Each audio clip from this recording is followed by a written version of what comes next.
You only know how to do something after you've done it. And so if you keep waiting around for figuring out how you're going to do it, you're just going to be waiting forever. If you don't have a little madness, you never dare cut the rope and be free. In a way, everyone's just winging it, right? Look, we're all just kind of rolling with it. Things are changing increasingly fast. The cat sat on the mat is not a story. A cat sat on another cat's mat is a story. What's missing right now is more chaotic energy from the Madman side of people. All models are wrong. Some are useful. Motivation, rises and falls, and inspiration. And it's almost like a temporary ability to go do something really easily. You got to fit in before you can stand out. You are creative. If you're listening to this recording and thinking, no, this doesn't apply to me, I'm not creative, you are. And you've been led to believe that you're not, but you are.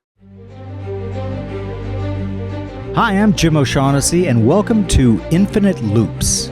Sometimes we get caught up in what feel like infinite loops when trying to figure things out. Markets go up and down, research is presented and then refuted, and we find ourselves right back where we started. The goal of this podcast is to learn how we can reset our thinking on issues that hopefully leaves us with a better understanding as to why we think the way we think and how we might be able to change that to avoid going in infinite loops of thought. We hope to offer our listeners a fresh perspective on a variety of issues and look at them through a multifaceted lens, including history, philosophy, art, science, linguistics, and yes, also through quantitative analysis. And through these discussions, help you not only become a better investor, but also become a more nuanced thinker. With each episode, we hope to bring you along with us as we learn together. Thanks for joining us. Now please enjoy this episode of Infinite Loops. Jim O'Shaughnessy is Chairman and Co-Chief Investment Officer of O'Shaughnessy Asset Management, where Jamie Catherwood is an associate. All opinions expressed by Jim, Jamie, and podcast guests are solely their own opinions and do not reflect the opinions of O'Shaughnessy Asset Management. This podcast is for informational purposes only and should not be relied upon as a basis for investment decisions. Clients of O'Shaughnessy Asset Management may maintain positions in the securities discussed in this podcast. Well, hello, everyone. It's Jim O'Shaughnessy with another Infinite Loops. And I got to tell you, gang, I probably had a podcast length conversation with my guest, Herbert, author of Creative Doings, before you guys even are being brought in. I think I almost feel bad about it because he said the most incredible things. And I'm like, we got to start the podcast. Herbert, I love your work. As I said to you in our conversation before we started recording, I worry that we're going to agree too much here, if that's possible. I'm just going to start out with one of your lines that just, boom, hit me right on. And I agree with, think less, do more. Welcome. Thanks so much, Jim. It's a pleasure to be here and really excited for this conversation. So think less, do more. When I was a younger person, I was not that person. I was a keep thinking about it, keep thinking about it, keep thinking. And I just got all caught up in my head. I've always been a writer. So luckily, and I've kept journals since I was 18. But as I was getting ready and going through your stuff, which I think is great, and I think everybody will get more creative just by reading it. But this line just brought me back, that's qualia, right? The idea that until we can understand what that taste or that smell brings back, and it just evoked a period in my life where I changed. And it was when I started my first company, and I was procrastinating on what I called the case statement. I was very academic wannabe, and it was horribly written. Anyway, I finally just was kind of like, you know what? Fuck it. I'm just going to launch this company and let's see what happens. A lot of life is that way, isn't it? Definitely. Yeah. I think that one of the paradoxes or the most strange things to experience is excuse me, you only know how to do something after you've done it. And so if you keep waiting around for figuring out how you're going to do it, you're just going to be waiting forever. And actually, to your point about think less, do more, I don't know. I don't know if I said it first or my fiance said it first, but I remember hearing my fiance say it to me once, and I was like, "Whoa!" Like that was like really powerful. And so I definitely, it resonated, and it's one of those truths that you just can't hear often enough because a lot of times we get stuck in our own heads, especially as the years go on and we start doing more important things and each thing feels like there's higher stakes involved. We're like, oh, I can't afford to just wing it anymore. In reality, just winging it probably doesn't characterize doing in the most optimistic light, but also like in a way, everyone's just winging it, right? Look, we're all just kind of rolling with it. Things are changing increasingly fast. New constraints come up all the time. And we need to learn how to tap into our spontaneity and our creativity in order to be able to adapt to these changes. Totally agree. And like, it's been one of my little soapboxes that I've been on forever and ever and ever. And I do a lot of coaching with young people, not necessarily just in my industry, but across, if I see somebody who I think has a lot of potential, I'll work with them, see if I can help at all. Usually I fail, but one of the things that I do see with younger people, especially, is this, like, I'm so glad I grew up without social media. I mean, I understand the power of social media now. I think like if there's going to be a human colossus, Twitter or its successor will somehow be involved because we're going to link all of our human minds together and throw in some AI, and then we're going to get a human colossus, which I think is great. But my God, to be under this constant pressure to be like, Instagram filters, all of these things. We have a great friend, Joel Meyerowitz, who is considered probably the best living street photographer. And we're going to talk more about that in a minute because my wife is gaining on him. Anyway, he's a good friend. And he called me once and he's like, Jim, yeah, I just wanted to tell you that I love your Instagram account. And I'm like, really, Joel? I mean, like, it's just like there's absolutely no orderliness to it. I'm very sloppy, as you know. And he goes, no.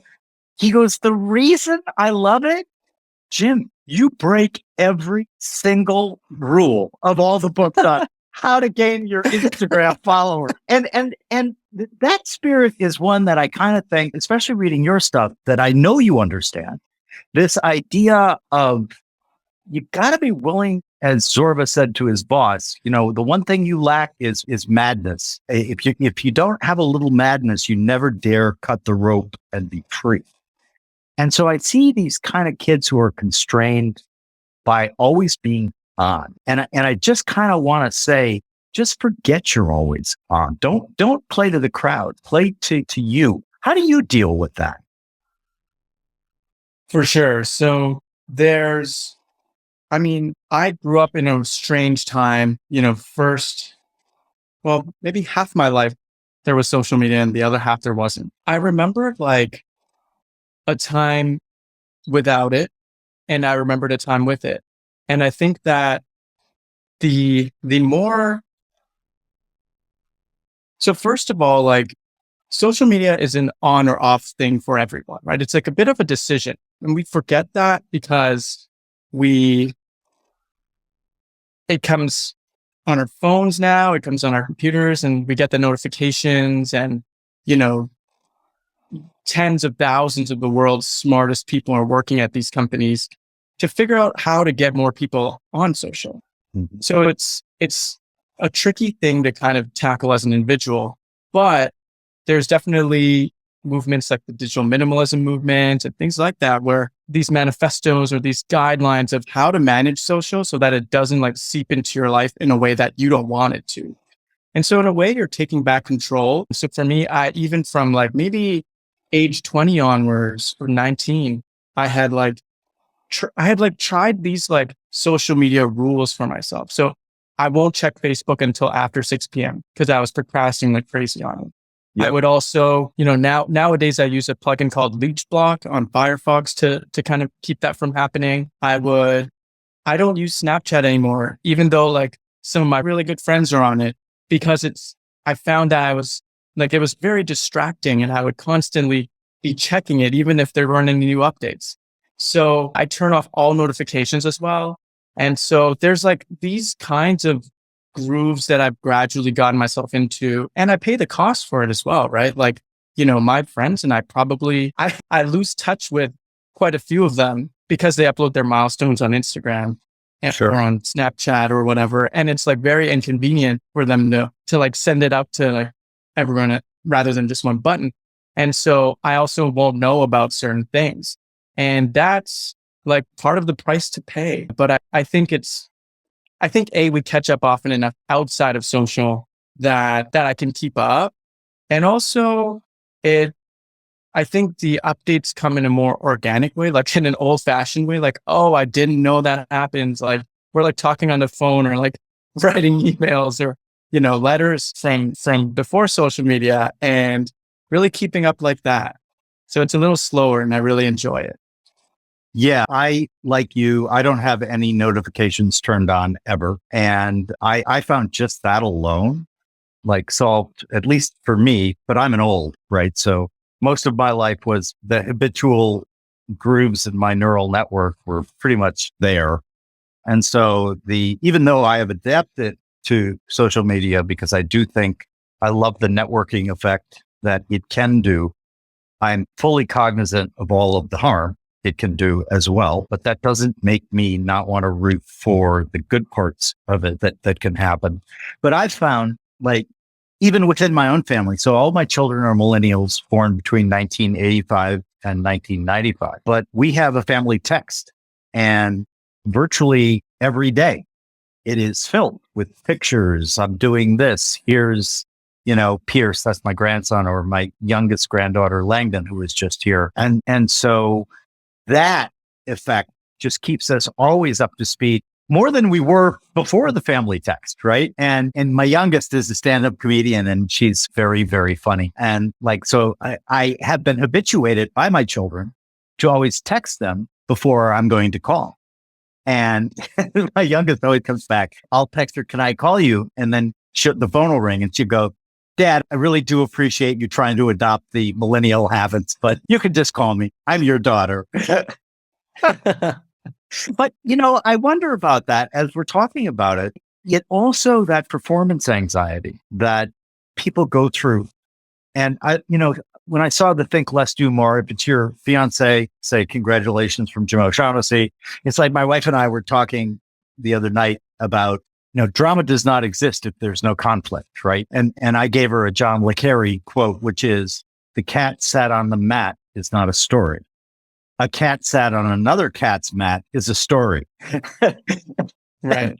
And she came back with a much sadder one, but pretty profound, from Hemingway. At least we think it's Hemingway. We didn't look it up, but it was just these words: for sale, baby shoes, never used. Whoa.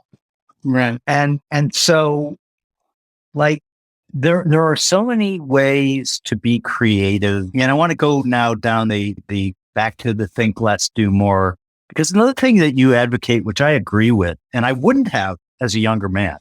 So I find this very interesting. I have learned that you are right over my own life experience. As Beckett would say, try, fail, try again, fail better. And I'm really good at failing, Herbert, really good at it. But it's like how you get better at everything, right? Talk a bit about that. For sure. So I wrote this. So I'm writing every day on my blog. I've been writing for 200 days in a row now. And one of the posts that come to mind is this one entitled, Don't Make Bad the Enemy of Good. Yeah. And I think you see where I'm getting at here. So I'll just kind of skip to it.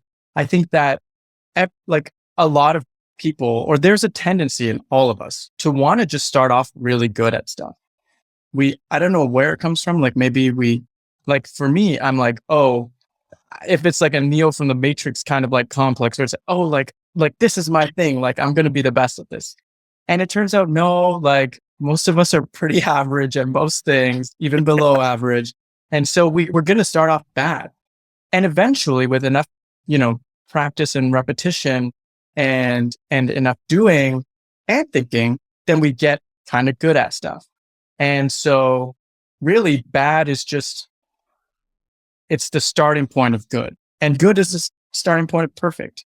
And so I think that, to your point with social as well, is what's interesting and what's really difficult about it is it's really difficult to be bad at stuff on social, especially if if your personality might be a little more sensitive or a little more like empathetic, and there's the looking glass self, right? Like, how other people are perceiving you.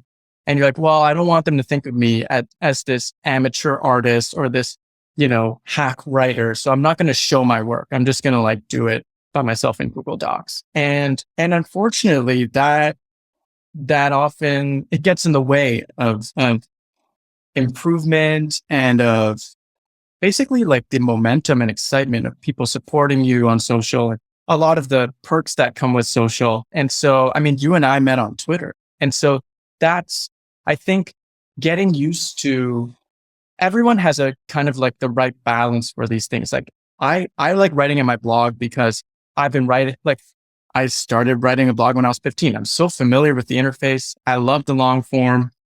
Some of those I'll turn into threads on Twitter if I feel good about it or whatever. But really, I like writing on my blog, and I know not many people are going to read it. And that's where like the perfect balance is for me. And so one of the prompts in creative doing is set up surfaces. And it's like a different surface for releasing your work. You don't have to do it on social media. That's not the only place you can release it. You can put it on the fridge. You can show your neighbor. You can show your friend.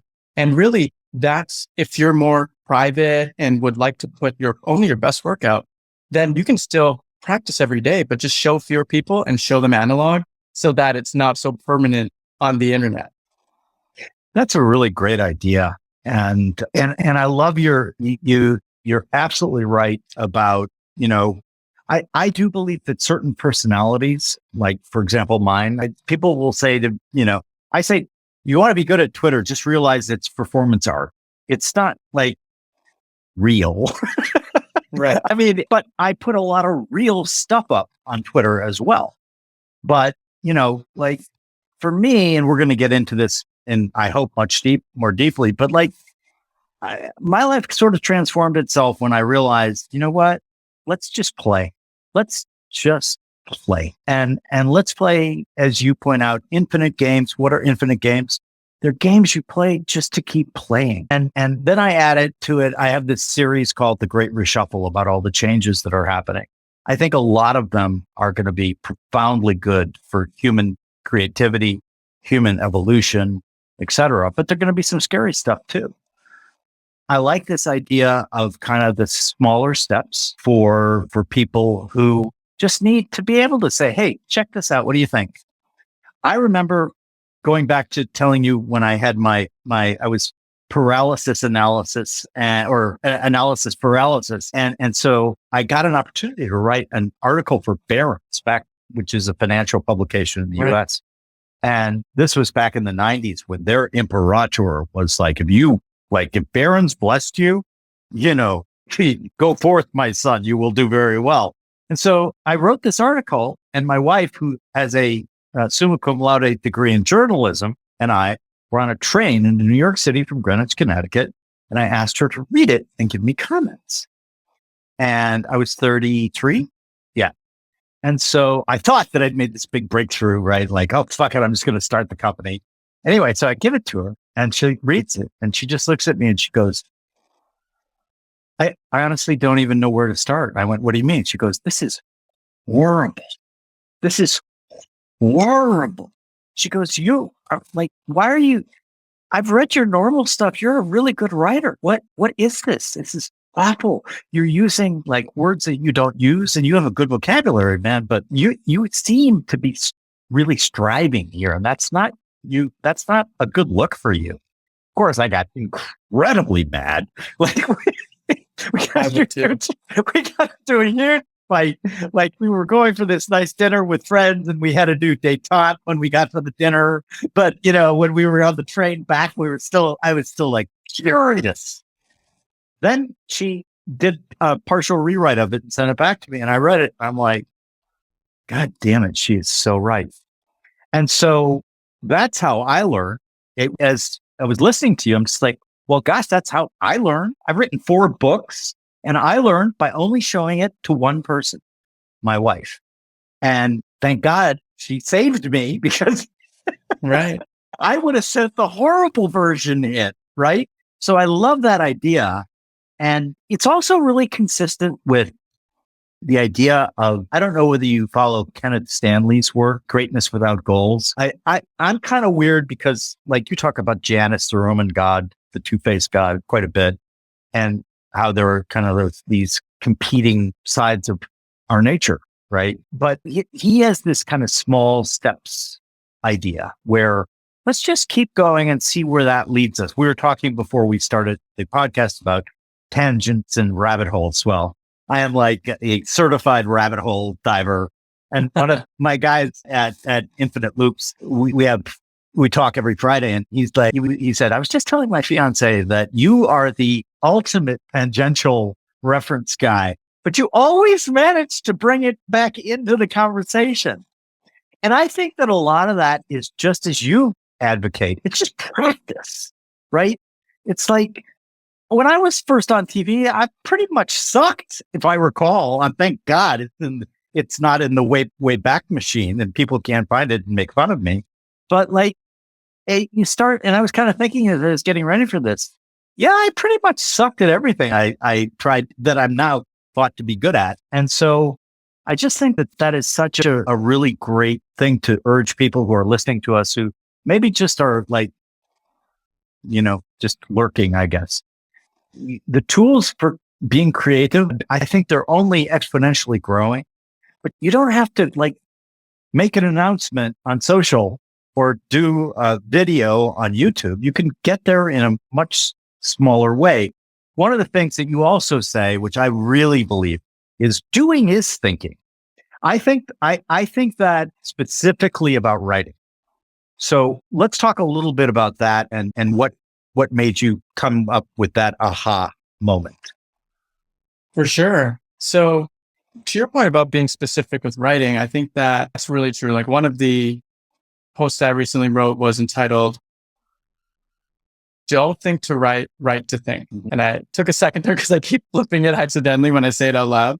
Yeah. But basically, I think that a lot of times when we work on stuff,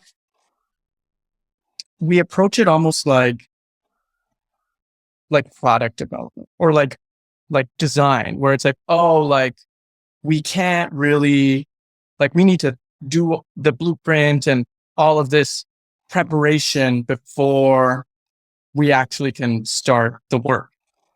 And I think sometimes that's true. I mean, the analogy still rings true in a sense, but in the case of writing in particular, it's like the preparation work is actually also writing. So like there's no different surface in this case for it, right? You're not drafting it up on in AutoCAD or like on Sketch. Like, you're really like, you're just putting words on the page just like you would be on a final draft, except in this time, it's like your initial draft or an outline or even just some notes. So writing, the challenge with that is it all looks the same. Whereas I think with software, you'll have meetings, you'll have wireframes, you'll have different kinds of like modalities and tools to express your early preliminary work. In any case, though, I still think that like most people believe, oh, we need another meeting basically to make a decision on this or whatever. In reality, like, they probably would have been better off scoping down the project or the goal or the experiment and really like trying to move as fast and get it to, put something out there just to see what happens. So I think that in the act of doing, new insights approach you and new insights come to you, whether it's what works or what doesn't work, how you feel about what you're doing, a new opportunity you wouldn't even have thought about, right? An unknown will present itself. So there's all of these things that you just can't get by sitting there in your own chair and like researching or, exchanging conversations with people. You do need to actually like execute in order to think better and to get new feedback and to get feedback from the real world, basically. Yeah. I thought of a line that you were speaking. I can't remember whose quote it is, but it's along the lines of, no matter how brilliant a person is, no matter how creative a person is, you could never ask them to come up with a list of things that would never occur to them. Right. Exactly. And in a way, that sounds a bit like that's what we're trying to do when we try to divorce the note taking and the original getting it out of your head onto paper. So I always maintain that if you don't know how you think, you don't know what you think about something, write about it. Because guess what? You're going to know very quickly if you know anything about it at all, number one. And number two, you're going to see something that like, oh, hey, maybe I don't agree with this idea. Because I think, in the Jungian sense that ideas have people don't have ideas. I think that like a lot of that gets transferred through what they used to call the ether, the cloud, we call it today. Right. And so people carry these ideas around. I always call it letting other people live rent free in your head, or ideas live rent free in your head. And some of those ideas are great. Some are horrible. And what you need to do, and it takes time, is you got to sit down and you got to write them all out. It's something I advocate and do and have done all of my life. And it really, really helps. And the other quote I thought about that I actually wrote on, because it was on your happy coincidences. And I thought of David Bohm, the physicist, who says there are no coincidences. But one of the other, Right. it led me again, here we go, right? It led me to a quote of his that I'd used and I'd forgotten about. And the quote was, the best thing to do if you don't understand something is write a book about it. Right. Exactly. Exactly. And that's kind of like what I love about you is I also believe that we are much more creatures of our habits than we even realize. And, the minute I hear, been running a blog since I was 15, boom, there you go. You have it so habituated in yourself that it's like people often come and ask right before, like, they want to do something, right? How can I do this? How can I do this? And my advice is often just do it. Like, do it and see what you think. And, Right. and the idea though, that writing is thinking is just something that I so thoroughly believe in that I often test my belief on it. Right. But then of course I do that by writing. So like I feel Escher-esque as the hand continues to go around. What if I asked you, I'm like, Herbert, what I want from you, give me the strongest case you can make for thinking over doing. What you got? So first of all, on the note about Escher, I wanted the book cover to be inspired by, like, to have art inspired by that, but we could talk about the cover after. Yeah. I love the reference. So we're talking about thinking over doing as like the opposite case, right? Yep. Another thing I always try to do is I always try to steel man ideas I don't agree with. So in other words, I try to find the absolute best case for them. Okay. So that I know that best case. So I know you don't agree with this, but I bet because you're smart and creative, you can come up with a pretty good case for thinking over doing. And I realized, gang, we talked about this too. He didn't know I was going to ask him this question. Right. Everything is spontaneous here. And I love it. It takes brave people. So anyway, what you got for me? Right. So I'll start first with an impasse that I reached with someone on Twitter, which was basically me, taking a line from my book, tweeting it. And then I think it was related to doing and thinking. And the response that I got was, well, you can't do anything without a thought. You can't do anything without thinking. So, it's a little pedantic, but I also understand. I'm like, okay, like, you're right. Like, you do need to, it was a quote. It was, if you want to think differently, first learn to act differently. And so there's like kind of a chicken and egg situation there, right? It's like, okay, well, what's actually changing first? Like, if you're if, as you and I are discussing, if we're actually doing differently, doesn't that mean we thought differently first? Like, did we change our way of thinking before we changed our way of doing? And so I definitely think there was, an agree to disagree situation there. What I ended up coming up with was this conceptual model. It's called the doing thinking flywheel, and posted on my blog, obviously. And basically, like, I think it's more like a loop. So you can't just keep doing mindlessly either, right? The whole point of doing is to improve your thinking. And so but then the thinking also improves your doing the next time around. Or rather than improve, I'll say inform, right? Like, I don't want to see this as a linear progression sort of thing. It just informs it, and then you can express yourself again, and then it feeds it. So basically, I think that's, if I were to make a case, that would be, thinking being more important than doing. Is like, yeah, you can't do if you don't think. And also, like, that's where some of the starting points come, right? And the actual literal, like, brain as cognitive center for everything kind of, you can't do anything without the brain in the middle. And so that's where the case for, thinking is more important than doing would come in for me, I think, is if you're saying, hey, like, your limbic system and your nervous system and all this, like, goes through your brain, and that's all thinking now. But okay, like, I'm not disagreeing. I just think that we also think with our hands, and we also think from the neck down. And so then we can get into this whole kind of, really in-depth examination of what this means and what that means to whoever, and so on and so forth. Agree. And it also brings up the idea of, people will, was it George Fox? All models are wrong, some are useful. And I kind of agree with that. Like, the bicameral, the brain, the McGilchrist having his moment in the sun with the right brain versus the left brain.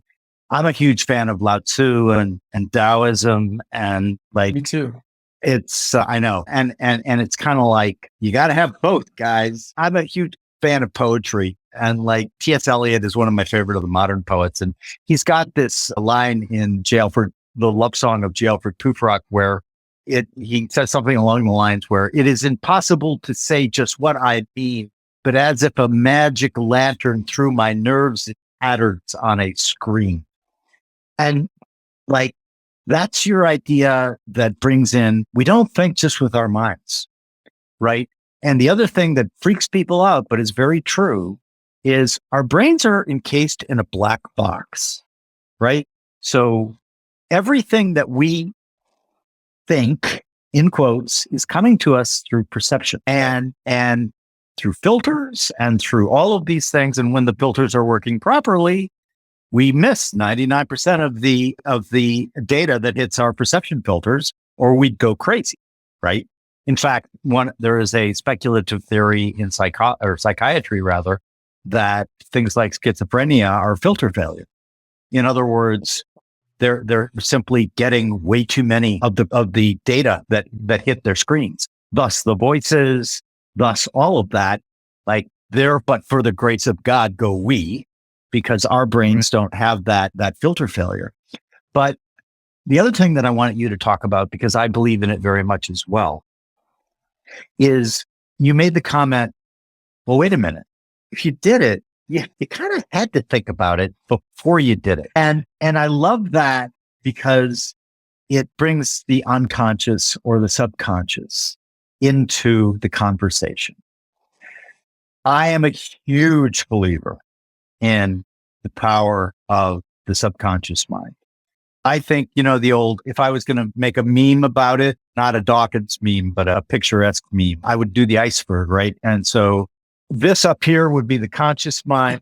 And then below the water would be the unconscious mind, right? Like, which runs thousands of apps and keeps us alive. Can you imagine having to think, breathe in, breathe out, right? But so talk a bit about the unconscious, because that really appealed to me in your work as well. For sure. So I definitely think that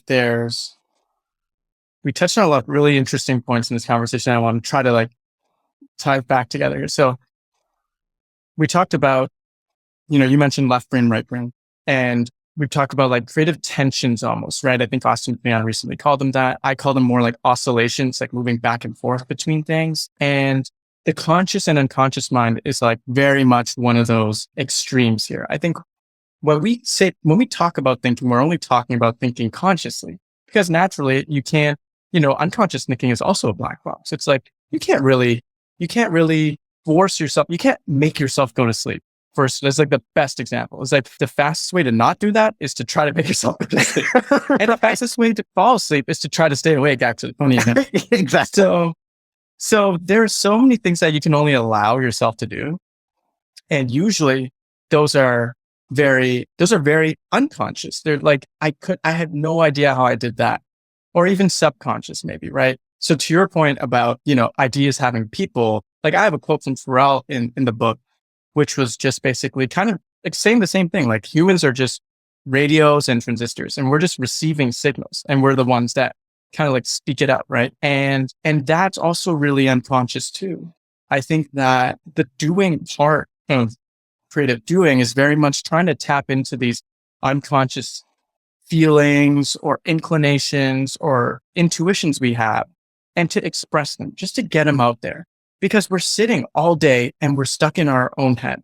So in the book, I used an illustration. I actually based it on Professor Betty Flower's illustration of what a writer's actually for people. And I got this from my editor, Rachel Jepson, really great writer and editor. And two of these four people are the madman and the judge. These are the personas she uses. And the madman is basically this like creative force. It's like, they can scribble out like 10 pages in an hour. Like they can do anything and everything. And they love to play, super energetic. So that's the madman. And we don't have to look too far to see them. You can see them in a child, right? Like they'll do anything that comes to mind. They're super impulsive, super spontaneous. Now, as we grow up, we have to learn to develop how to get along with people and how to develop skills and discipline and things like that in order to get by and to thrive in the actual business of being an adult, being a grown up. And so that's when this other personality starts developing, the judge. And the judge is very controlled, very calculative, very protective, and helps keep you safe, basically. So we learn, don't say that. That's like the judge learning, hey, I'm not going to say that anymore. Or like, think before you speak. The judge saying, I'm going to think before I speak. And so throughout the years, our judge actually gets stronger and stronger and stronger and more practiced, at the cost of the madman usually, which is basically getting weaker and weaker, to the point where one day we feel like we're not creative anymore because, we haven't experienced one of those impulses or acted on in a long time. Say, it would be really cool to print out a t-shirt. The madman would say that. The judge will be like, in a much louder voice, no, that's a stupid idea. What are we trying to accomplish here anyway? That's kind of dumb. Like, I can't believe you would say that. And so part of the key to uniting the conscious and unconscious mind, represented by the unconscious, represented by the madman, the conscious judge, is to like get them to be friends again, but also to practice, like to feed the madman a little more and to be like, hey, I'm going to practice being spontaneous every day in this part of my life or in that part of my life, whether that's a daily creative challenge and getting the words out and releasing them, or, doodling and just keeping in your notebook, or even cracking a joke to someone who, you just met, or you're not sure, maybe not at work, but maybe, who knows? And so that's really where I think like what's missing right now in a lot of spaces that are a little hungrier for creativity is like more chaotic energy from the madman side of people, and also more understanding, more forgiveness from each other, and creating this environment so that our, inner children can all come together and play and get together and like not just try to accomplish a goal, or even like play politics and things like that. Yeah, there's a great from Robert Frost that I actually put up right before I joined you. And it basically goes along the lines of my aim in life is to unite my vocation and avocation as my two eyes make one in sight. Only where love and need are one is a deed ever really done. And it's like such a great snippet because I really passionately believe that. And like, I tend more towards Madman, as anyone who knows me well would say. But I also I have an extremely disciplined judge, if you will, using your terminology. I don't refer them to them because label thinking, I see myself do it all the time. Labels are so powerful because they're shorthand heuristics that humans chunk data together and they create a label. 80% of the time that label or that heuristic is correct, 20% it's really not correct. And so I think about my own thinking a lot. And so I don't like the word judge. I just hate that word. And maybe it's because I have all these negative connotations. And you're not the boss of me. I've always been very, very tell me not to do something is the way to get me to do that very thing. And so I've tamed that, I think. We'll see. I probably have not, as I will spectacularly flare out at something. But it's I guess the idea where I kind of achieved some liftoff in my own life was just this idea that we're here for such a short period of time, and ashes and dust. That's, we go back to the source.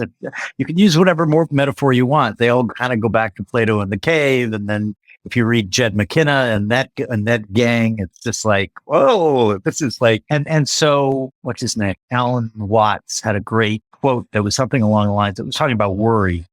And he basically says that worry is an infinitely skinned onion. And that really appeals to me because I'm not cavalier. I'm not reckless, but by the same token, you just gotta try. I love your, and it sounds like an oxymoron, planned spontaneity. Oh, let's be spontaneous now, Herbert. Let's do that. And then we'll put it sounds like the worst summer tap ever. Yeah, let's have fun, guys. Let's have fun. God. Oh my God. No, you're not going to have fun at that camp. Right. Come on. Let's get into the spirit. If you want a way not to get kids or adults into a spirit, it's tell them to get in the spirit. Oh my gosh. Yeah. Right. But this idea that I really like of yours is it's just just make it a habit to do something. We were talking before, I have some weird habits. Every morning I hit the show me a random article on Wikipedia. And every morning I'll open the I Ching to an odd page, not because I'm looking to it for any divination. I'm just looking to it to say, is there something I'm going to read a passage? If you're familiar with the I Ching, it's a book of divination and, Asian, and some people tie it with Taoism. I don't think it actually ties very well into Taoism. Anyway, you just randomly pick it up, and I'll also randomly do it with the, 35 translations I have of the Tao Te Ching. And one time I did it, and I was this revelation. Because the translator chose it to not call it the way or the path. This translator called it the process. Wow. And I was like, holy shit. Of course. And I've been reading it since I was 18 years old. And so, sometimes you just find these spectacular, just the one word changed. And you're like, okay. So, but the process, right? So what other things would you urge people who, Jed McKenna calls it the little bastard that's in you. You call it the madman. The little bastard is that little piece of you that keeps knocking and saying, Jim, you idiot, you're going to be dead soon. Go have some fun. Right. What other things would you recommend for somebody who's listening and, they just started to feel that way a little bit? What would you say? Okay, so maybe try this and this. What would you give them? Right. So if you're feeling it a little bit and you don't have an immediate way of expressing it in front of you, the first prompt in my book is choose a creative operation. Mm-hmm. And the whole point of that is basically to find a way to express it. A media, right? Whether that's writing, design, art, programming, curating, editing, like whatever that medium is, choose one and like choose one by the end of reading the prompt. So like choose one now basically. And like try it out for 10 days. So set a 10-day quota as one of the other prompts as well. And basically the whole reason for that is that feeling comes and goes. You and I know very well, like motivation rises and falls and inspiration. And it's almost like a temporary ability to go do something really easily. And so that's where actually like impatience and like spontaneity kind of like, flip sides of the same thing, maybe. That's why it's so important because we're feeling it. And say, like if you store it for too long, you're like, I'm going to like capture this feeling in a bottle. It doesn't work. It disappears. And so go pick a creative operation. It could be one you're doing now, or it could be a different one and like practice it for 10 days.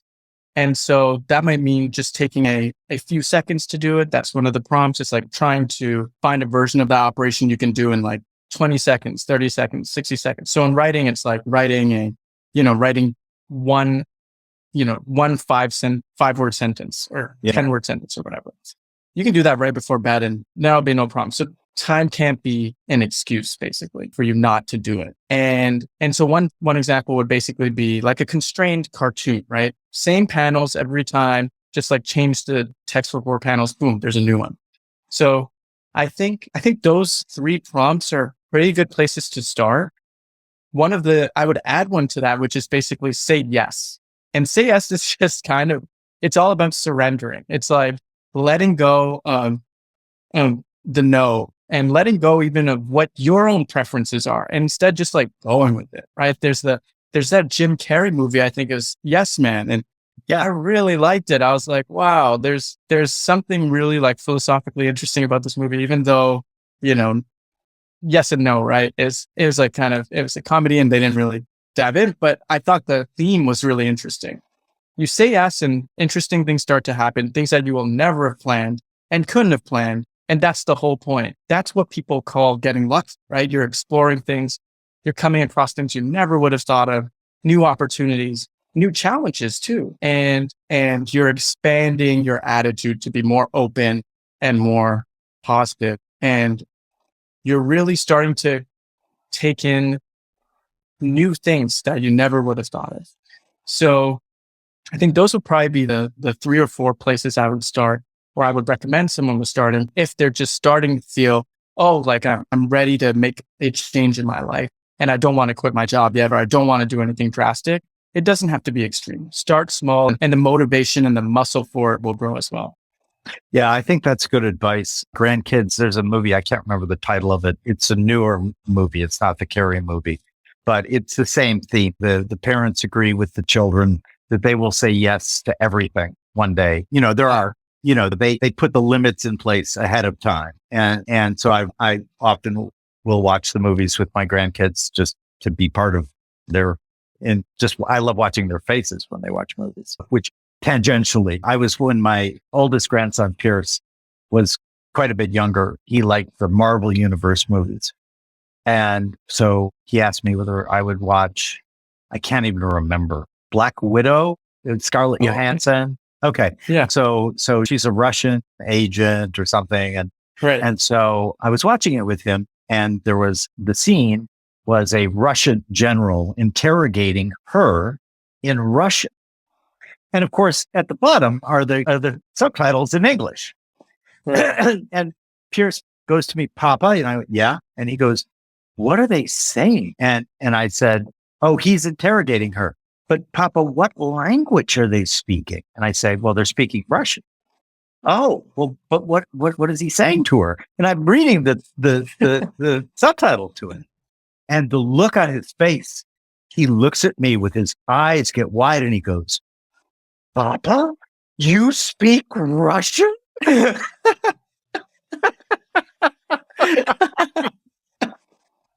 But it's a wonderful tangential bridge to like being around young children and watching the way they process the world.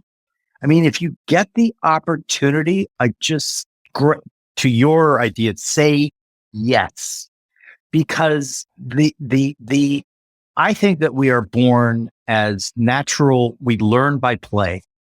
We don't learn like we come out. I think a lot of it is our evolutionary history, right? So we come out with the software for language fully installed. Like if I took someone, and I put them in Hong Kong with you, they would become fluent in Chinese, Mandarin, or other dialects. Meanwhile, if you took someone born anywhere in Asia and put them here, they would be accentless English, right? The brain is born, and I had to check this with a neuroscientist I had on because I didn't believe it. Like babies have something like 5 billion extra neurons when they're born.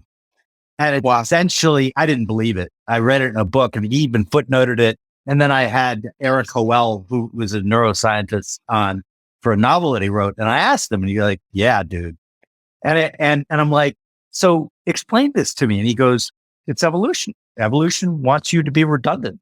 Evolution wants you to be able to drop a human baby anywhere and let that baby, as best that baby can, hopefully with the caring parents, figure out that environment." And he goes, "They all die off after I can't remember what he said, 2 or 3 years, once the environment is set and understandable.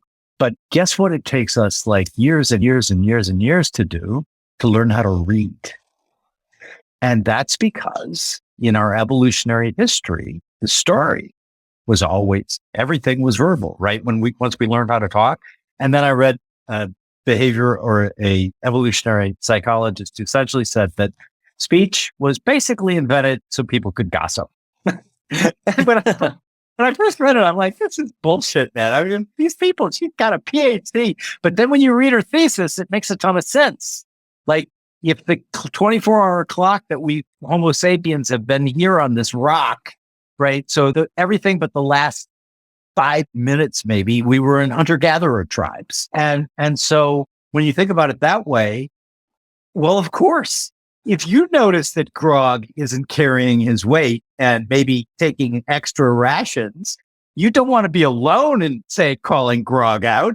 You want to talk to your friend. "Hey, have you noticed that Grog is kind of a slacker?" And so, yeah, I get it. But so the saying yes is something that in what I call, and I didn't obviously come up with the term, but I loved it. So I use it a lot. Think boy. So the think boys, all they do is think, right? Right. And they don't act. And you just see, I wrote one time, action without forethought is foolish, but thinking without action is futile. So let's say I was just reading your work and looking at all your prompts and I just thought about it. And I'm like, "Oh, these are good. I guess I'll do this." I maybe changed myself. Maybe I'm probably way too lazy to actually do it, but now we're going to have a conversation. We're going to release it. People can listen to it. They can, and that's what makes the world go around. Right. And so don't be afraid. As you can hear just from listening to me talk, certainly you're more eloquent than I, but I fuck up a lot. And so what? Just keep going. And I love that as part of your message. I have another question though, because it just kind of naturally occurred to me. Do you think that there is such a thing in creativity specifically? So not sports, but in creativity, is there such a thing as just a natural talent? I definitely think that talent and creativity is trickier to pinpoint, right? Sports, you have really clear goals, you have really clear technical skills. I think that, for what it's worth, there's definitely natural, creativity has the same natural restrictions as sports, right? So let's say, for example, my hands are like not a pianist's hands. There's like very stubby. They're like, I'm not very well coordinated. Practiced for, several years and was mediocre at best. Right. So you could say I'm not very good at piano, the skill of piano. But the way that I was approaching piano, which could have been a very creative way, was actually not creative at all. I was just playing, practicing other people's songs, and it was a technical proficiency I was building up. There's not much, original thought. I did not take lessons in composition. I had no interest in actually composing music or doing whatever. And so that, to me, that's like one train of thought or one way to explore it, right? Is that yes, there's definitely like technical skills and natural physical talents or like psychological ones as well. I think that one of the best, unlocks or the best like foundations for creativity is a capacity for both confidence and doubt. Like if you naturally have both of these things and know how to apply it, like you're a couple steps ahead of everyone. And so that's kind of weird because most people have one or the other. They don't usually have both. Because how can you have both, right? And that's like when your brain has to be really okay with the tension and like with the extremes, like with the paradox, like dualities. And that's why I love Taoism. And you have to know, like, without doubt, your work is going to be stuck here because you're never going to think it sucks. So you're like, it's awesome, right? And you'll never strive to do something more. But without confidence, you'll never like release it. You won't think anything of it. And creative work has this really strange, almost like a self-fulfilling dynamic in a way. Like once a few people start believing, everyone starts believing. And then your creative work, becomes more elevated and people actually start caring and paying attention to you. And without that degree of confidence that shows in your promotional work or even just in the work itself, you're going to hold yourself back. You're not going to put yourself into it. And I think that's probably another aspect of like creative talent, right? I also think that the third thing is probably just like how disciplined you naturally are, like structure wise, or like, how disciplined you grew up. Because, one theme of the book is consistency and quantity and practice and making a lot of really acceptable things. The premise of creative doing was actually the starting point for this whole book, which I have beside me. I keep looking at it in case you're wondering why I'm looking down. But the whole starting point was an article I'd written back in 2013 called Why Quantity Should Be Your Priority. And I wrote that on Medium, really early days of Medium. Yep. And right now it's done maybe around over 200,000 people have read it. And that's one of the keys to a creative talent as well, is basically like, what's your capacity for making a lot of things?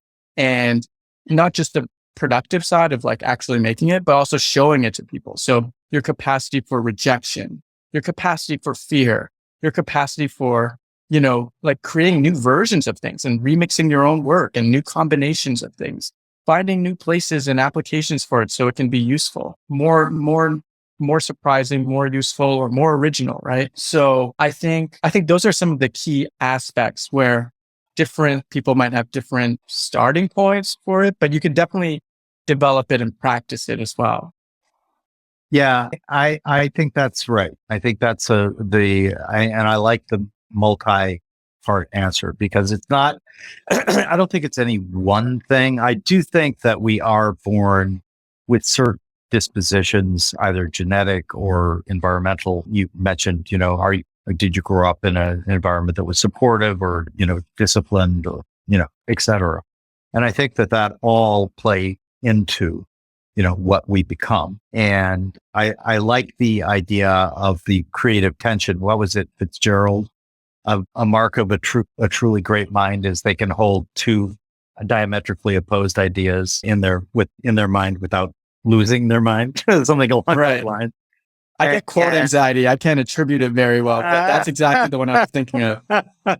Well, yeah, I always butcher them. And so, but you kind of get the idea across. You had another thing that I loved when I read it. It's like, because it reminded me of me that I was talking to you about, that was trying to think of the case statement, this heavy duty nonsense. And you say quality is a word smart people use to procrastinate.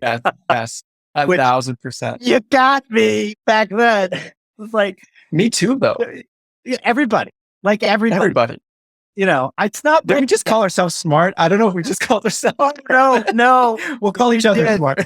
Yeah, you're smart. And you're smart, Jim. There's a great Jed McKenna quote that I quote all the time, and that is, the smartest thing I ever did in my life was stop being smart. Seriously.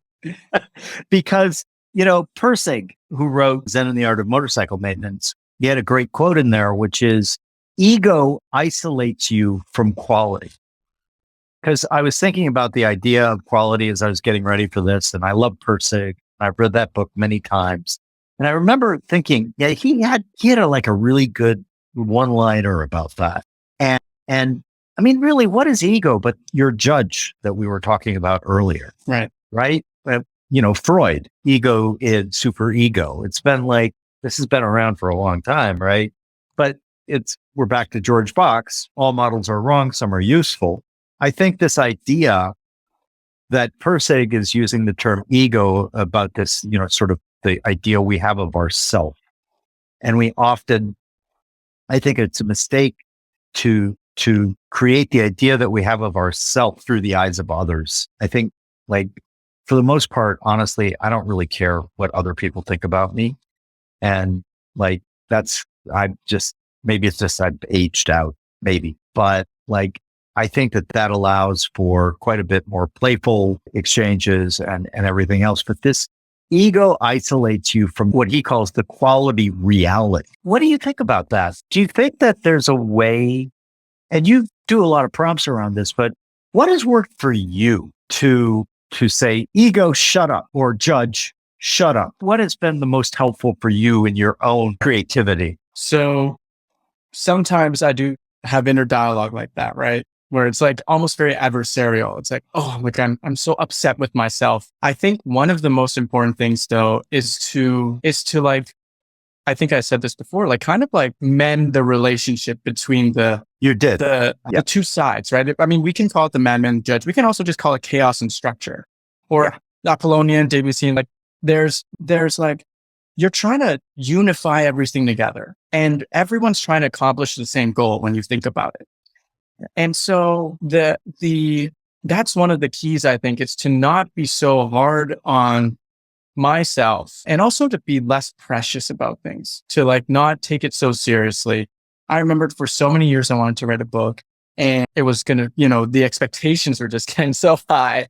And that's why one of the prompts in it is relax your expectations and let go of results, like let go of whatever you think is going to happen and focus on what's in front of you, which is the work. So by focusing on the process, I have certain things that I do. For example, I mentioned I write every day at my blog. I wanted to do this for years. I couldn't figure out how to do it. And then I realized, like a post can literally be like 5 sentences. Like, why is that not acceptable? I don't understand. And so I changed my own definition of what was acceptable. And then I started doing it, and it works really well for me. That's one thing specifically that works really well for me. I don't have enough time. We're talking about doing and thinking. I don't have enough time for my thoughts of what people might think to get in the way of me actually writing and putting the words down on the page.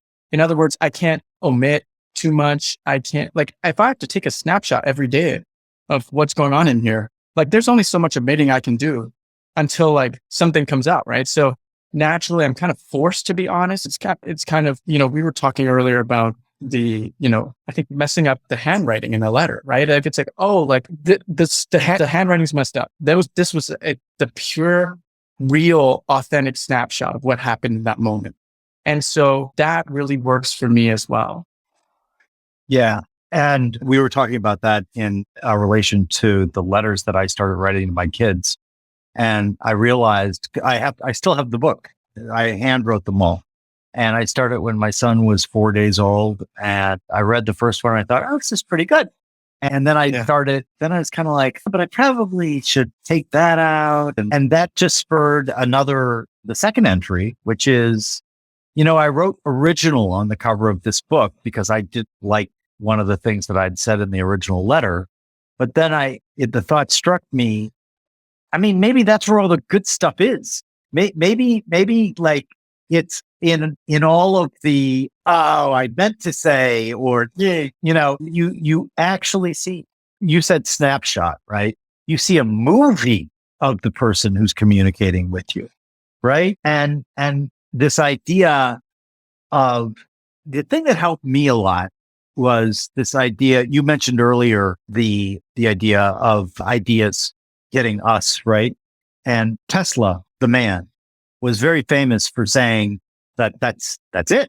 Like he basically said, understand the math, understand that you're a receiver, and just tune in. And so I very much like and calling him a spiritual writer is to do an injustice to people who are spiritual readers. I mean, he's almost like a terrorist of the spiritual camp, Jed McKenna, because he's like really, really clever. But one of the things that I learned from him that helped me a lot was to start thinking of myself at best as the co-creator. Like there's a lot of stuff going on, and I'm going to get ideas from you in our conversation that before our conversation I wouldn't have had on my own. And the idea that it's okay for me to be a co-creator, and like with the universe, with you, with anyone I talk to, opens up so much more room, right? Because you don't get all, that's my work. How dare you? Right. I mean, like, come on. What was like one of the earliest forms of writing was cuneiform, and it was a poet lamenting that all the good poems had been written, 15,000 BC. And so the second thing that I wanted, as I think about that, though, the serendipity that involves, and the almost giving yourself permission, right, to just sort of be out there on record as saying, listen, I'm a co-creator at best here. I take in God knows how many different thoughts. I read all the time. I listen. I do all these things. So I don't know. Was that a mashup of your ideas and, the guest that I had on how to paint better? And it probably is, right? And so that helps, at least in my case, a lot. But the thing that bothers me is why, and we were talking about this earlier, and I have I can't even call it a thesis because it doesn't rise to that level, but I call it spontaneous adaptive cooperation in culture. And by that, I mean, it's not like there's some conspiracy where a bunch of people sit around the big table, right? And like the lizard overlords say, now we're going to do this to the humans. We're going to crush all of the creativity out of them. But when one looks at, say, our antiquated educational system, when one looks at, you make a great case for work and play meaning very different things in people's minds. And that work, you have to be serious and all of these, again, we're back to labels, right? And yet, so why has culture, do you think, and this doesn't seem to be just Western culture, this seems to be kind of universally human. It seems like many cultures want to beat the creativity out of us. And that is, you can see it in our educational systems. You can see it in, that's not the way it's done. You can see it in trying to program the correct answer into people's minds. I'm a huge believer in teaching children how to think, not what to think. I'm a huge believer in trying to, keep their creativity. And I think like that's one of the reasons I'm so excited about all these new tools that are coming online, like the synthesis school and other things like that. But why and this is a philosophical question. You can just say, I haven't had time to think about it. But like, why do you think that if we look back and it's not just us now, why do is that we strive for uniformity? We strive for the survival instinct? What do you think it is that makes societies in general like try to crush creativity out of people? This is a really fascinating question. And so similar to how you mentioned, I have a starting point for this. I don't have any thesis. So one idea that has been on my mind lately, and one possible explanation, is basically we are all in some way instruments, a human as an instrument. Meaning, for example, in today's world, where capitalism is like the prevalent business, we actually need to pick up skills or build assets, and that itself is also a skill, in a way that's going to produce financial return to some degree, to varying degrees, but at least a kind of like a middle class income so that we can all at least survive, right? We can have some shelter, have some food, etc. The force that everyone's afraid of is risk. And, you're risking something every time you're practicing creativity. You're like you're saying what's on your mind. You're not really saying what you think your boss wants to hear. You're not saying what you perceive the truth to be. You're actually, I'm an instrument right now. I'm here to support my company, to support my boss, to support whatever. And that's what really gets in the way. And that's why we also try to filter ourselves, edit ourselves so much. It's because we're incentivized to try to become this instrument. And so I think that it can feel like creativity is being beaten or like sucked out of all of us. But I really think it's a matter of risk. And I think it's a matter of what will everybody think about this, right? So I write some threads on Twitter about like Yeezy, the company Yeezy, and naturally its CEO, Ye, formerly known as Kanye West. Yeah. And one of the most interesting things to watch. So as we're talking right now, latest news is they're severing the working relationship. But it was really interesting watching the big corporation, Adidas, try to work with this like maverick, like quintessential artist, which is Ye, and to see them clashing, right? I mean, imagine all the emails we didn't see, but like even to see them publicly kind of like come at odds with each other. I think that's kind of like a very, a microcosmic example of what happens to all of us. It's like we have these sides of us that are very spontaneous, that are like creative geniuses. And the other side, or our partners we work with, just can't take the risk on. They can't manage it. And they think they have to manage it.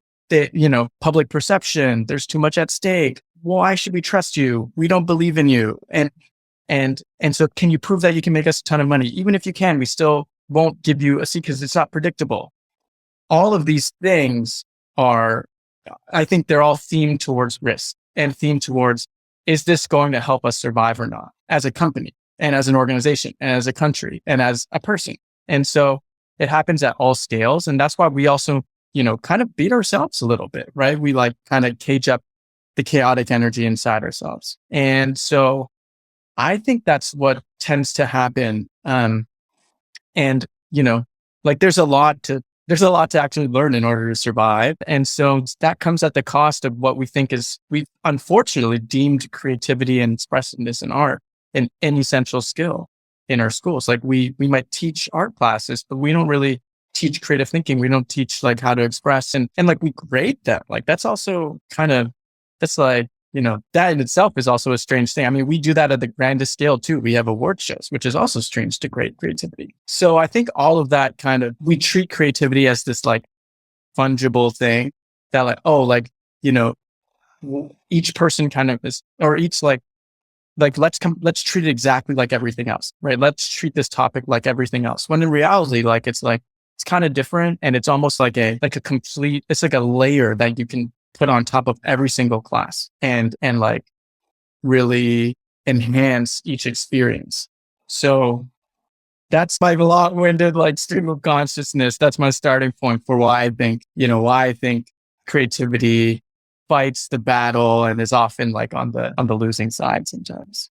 Actually, I think that was brilliant. And what's so funny about it is like that's most of my life was assessing things through risk, right? That's what I do for a living. Yeah. I'm an asset manager. And I always understood that one of the, I guess, blessings that I had was that there was an asymmetry in me that was far more comfortable with risk than most people. And, it's one of the things, like I have a good friend who's a genius here in Manhattan, and he's always telling me, Jim, stop telling people to be probabilistic thinkers. You want deterministic thinkers working for you. Do you want them to think about the probabilities that, Jim, you're a madman. You're crazy. I'm not going to do anything for you. But it's all this asymmetry and why like Steve Jobs existed and why Elon Musk existed. I love that answer. And I need some time to think about it because I think it's a perfect answer, actually. Seeing it all through a risk makes so much sense, right? Evolutionarily as well. Like you got to fit in before you can stand out. And, that's one of the things that when it's like the thing I said earlier, where it's hard to ask a guy to think of things that wouldn't occur to him. and I sort of like, I viewed that more, specifically through the risk angles of investment only. But for now, I always ask all of my guests the following impossible question, which is we're going to wave a magic wand and we're going to give you the ability you've seen the movie Inception, where you could make somebody think they came up with the idea themselves. We're going to wave a wand and give you 2 ideas. You can speak into the magic microphone, testing, and you're going to speak 2 things, and everyone in the world, every single sentient being in the world, that might include some non-humans, we don't know yet, but every single sentient being in our world on this lovely third rock from the sun is going to wake up the next day and think, honey, I just had this great thought. I'm going to, what 2 things are you going to incept in the world's population?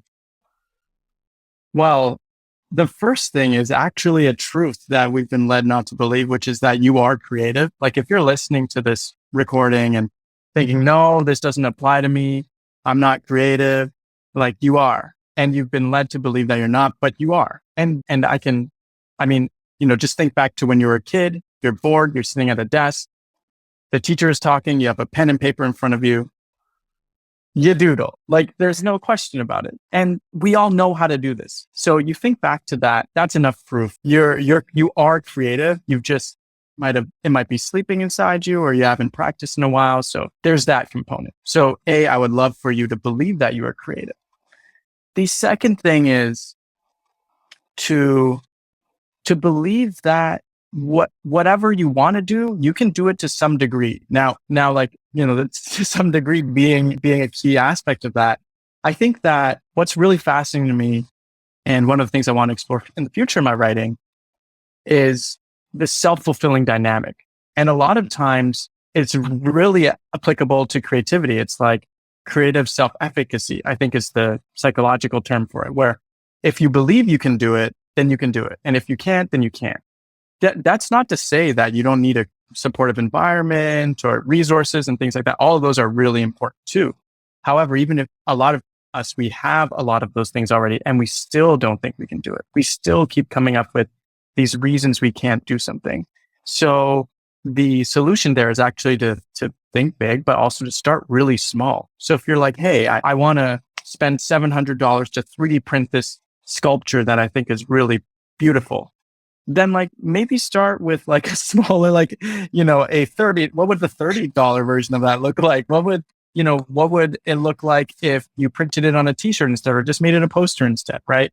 And you could, use capitalism to its advantage, which is to gain the resources you need to actually try that idea rather than to go all in. We were talking about risk. It's like finding these less risky ways to express yourself and to be creative. And I think that applies to a lot of other parts of life as well. Granted, sometimes you do need to, caveat again is the anti-pattern is sometimes the minimum amount of risk is still very high. So sometimes you just got to shoot your shot and take your bet anyway. I think I love the first one because that's something I repeat to a lot of people I work with. It's like, yeah, actually you can come up with great ideas. You just have to let yourself do it.